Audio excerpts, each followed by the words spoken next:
আজকের পর্বে করে দেখাবো 2 রকমের ভর্তা। এটা হচ্ছে লাউ শাকের ভর্তা আর এটা হচ্ছে ধনিয়ার ভর্তা। ধনিয়া পাতা ভর্তাটা আর লাউ শাকের ভর্তাটা দুইটাই কিন্তু খেতে খুব মজাদার। আর এরকম একটা ভর্তা হলে তো কোনো কথাই নেই। ধনিয়া পাতা ভর্তাটা বানাবো। এখানে আমি 1 টেবিল চামচের মতো একটু তেল দিয়ে দিয়েছি কড়াইতে। আর আজকের ভর্তাটা আমি কাঁচামরিচ দিয়ে বানাবো। কয়েক টুকরা পেঁয়াজ দিয়ে দিলাম, রসুন দিয়ে দিলাম আর দিয়ে দিব কাঁচামরিচ।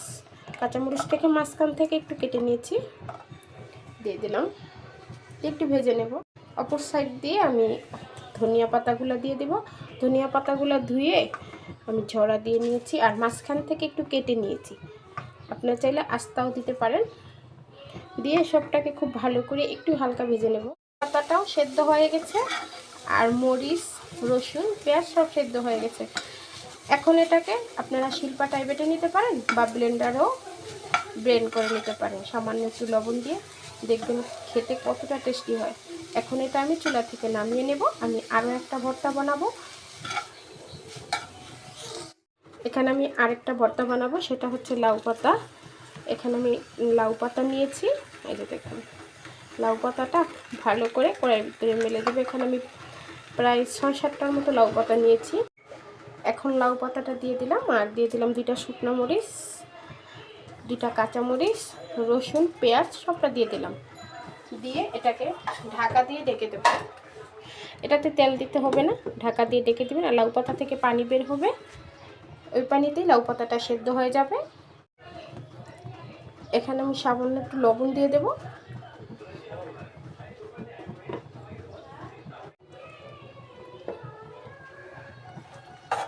চুলার আঁচটা আমি কমিয়ে দিচ্ছি যাতে করে সুন্দর করে পাতাটা সেদ্ধ হয়। দেখুন এখন একটু উল্টে পাল্টে দিলাম।